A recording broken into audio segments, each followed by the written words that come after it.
ఇప్పుడే Kingdom movie చూడడం జరిగింది. మూవీ అయితే నాకు ఫస్ట్ హాఫ్ బాగా నచ్చిందన్న. విజయ్ ఇంటెన్సిటీ కానీ, విజయ్ యాక్షన్ సీక్వెన్సెస్ కానీ, pre interval to interval scenes కానీ చాలా బాగా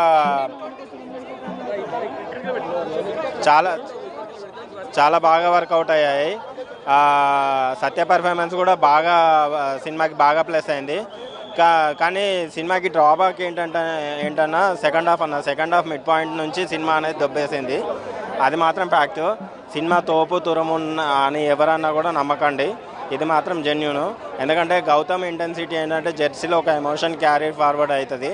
బట్ ఇందులో బ్రదర్స్ మధ్యలో ఉండే ఎమోషన్ అనేది ఓన్లీ ఫస్ట్ హాఫ్ వరకే ఉంటుంది. సెకండ్ హాఫ్లో అసలు మీకు ఏమనిపించదు. మేజర్గా స్టోరీ కంటెంట్ ఏంటంటే ఒక ప్లేస్లో ఉండే జనాల యొక్క ఉనికిని కాపాడుకోవడానికి చేసే కాన్సెప్టే కింగ్డమ్ స్టోరీ. దీనికి పార్ట్ 2 ఇచ్చాడు, క్లింప్స్ ఇచ్చాడు పార్ట్ 2కి. కానీ పార్ట్ 2 నాకైతే అవసరం లేదనిపిస్తుంది. ఎందుకంటే సెకండ్ హాఫ్లో ఒక పాయింట్ తర్వాత సినిమా ఎటు వెళ్తుందో అర్థం కాలేదు, డైరెక్టర్ ఏం చెప్పాలనుకుంటున్నారో అర్థం కాలేదు. Gautam screen play okay, first hour బాగానే ఉంది, ప్రీ ఇంటర్వెల్ సీన్స్లో. అండ్ అనిరుద్ బీజం బాగా వర్కౌట్ అయింది సినిమాకి.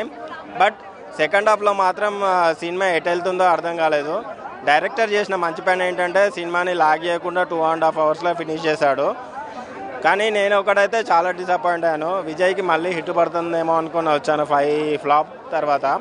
కానీ ఈ సినిమా కూడా నాకు అంత సాటిస్ఫాక్షన్ అనిపించలేదు. బట్ ఒకటైతే చెప్పగలుగుతా, ప్రీవియస్ మూవీస్ తోటి కంపారిజన్ చేసుకుంటే ఈ మూవీ కొంచెం బెటర్ పెర్ఫార్మెన్స్ ఇచ్చాడని చెప్పచ్చు. ఎందుకంటే విజయ్ పెర్ఫార్మెన్స్కి ఆల్రెడీ డిసప్పాయింట్ అయి ఉన్నారు. అర్జున్ రెడ్డి తర్వాత గీతా గోవిందన్ తర్వాత ఒక పెర్ఫార్మెన్స్ బాగుంది, కానీ స్టోరీలో మెయిన్ ప్రాబ్లం వచ్చేసి కంటెంట్ లేదు. సెకండ్ హాఫ్ మిడ్ పాయింట్ తర్వాత డైరెక్టర్ ఏం చెప్పాలనుకుంటున్నారో అర్థం కాదు. అండ్ క్లైమాక్స్ అయితే వరస్ట్ క్లైమాక్స్ అన్న.